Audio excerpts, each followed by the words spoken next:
کیونکہ تب وہ اپنی پڑھائی کے سلسلے میں مصروف رہتی تھی، لیکن گزشتہ 1 سال سے وہ گھر پر ہی تھی کیونکہ اس کی پڑھائی بھی ختم ہو چکی تھی۔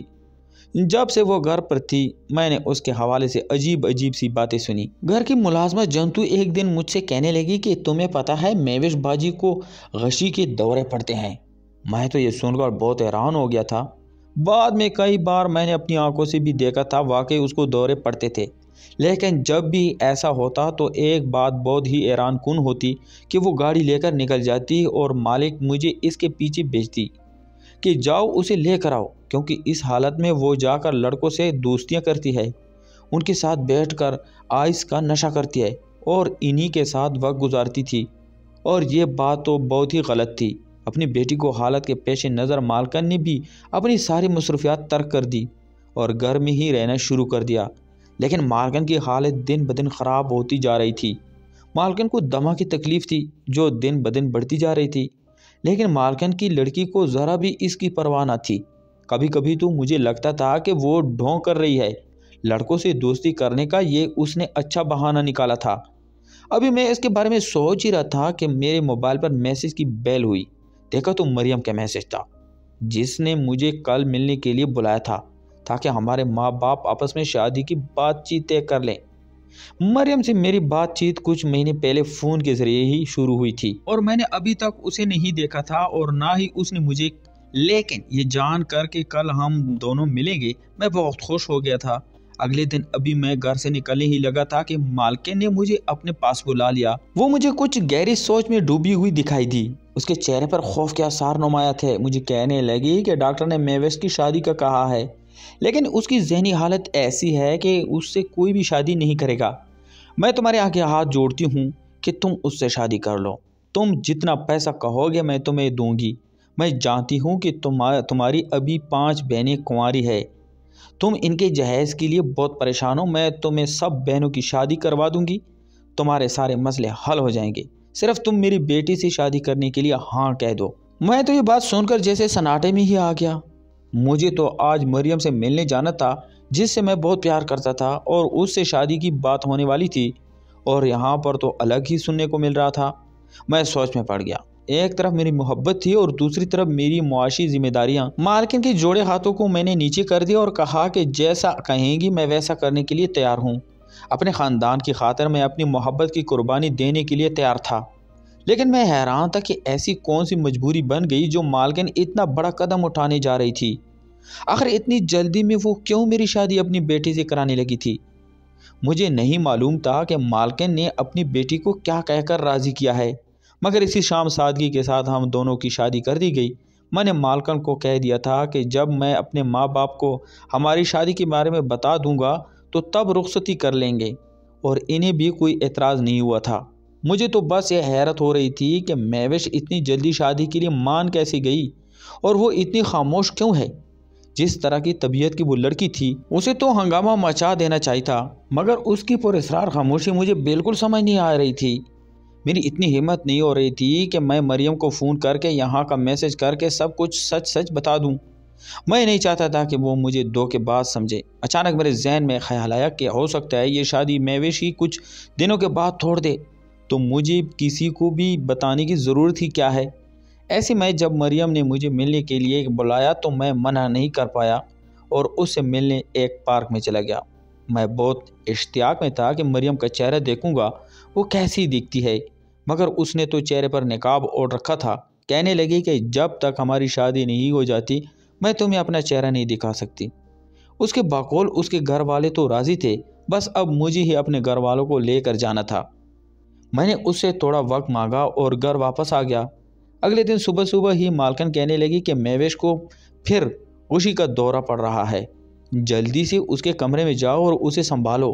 مجھے بہت غصہ آیا اور میں جلدی سے اس کے کمرے میں گیا۔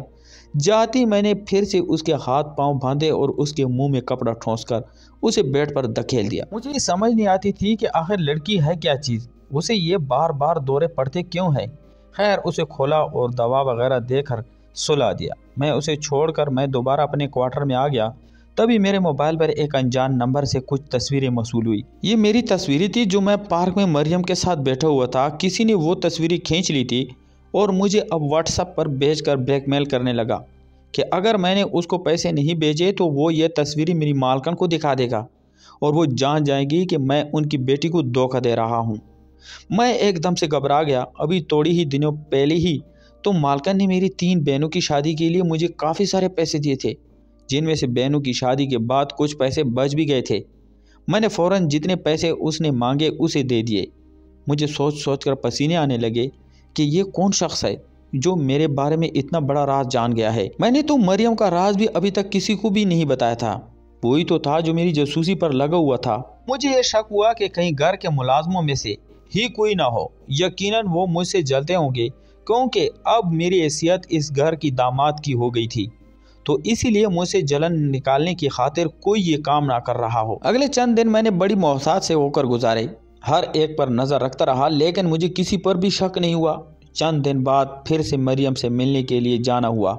اس بار میں بہت محتاط ہو کر گیا تھا تاکہ کوئی بھی میرا پیچھا نہ کر سکے، لیکن وہی ہوا جس کا ڈر تھا۔ کسی نے پھر سے ہم دونوں کی تصویریں اور ویڈیو بنا لی تھی اور مجھے پھر سے وہ میسج کر کے بلیک میل کیا کہ میں نے اگر اسے اس کے مطلوبہ پیسے نہیں پہنچائے تو وہ یہ تصویریں میری مالکن کو دے دے گا۔ مجھے تو سمجھ نہیں آ رہا تھا کہ میرے ساتھ ہو کیا رہا ہے۔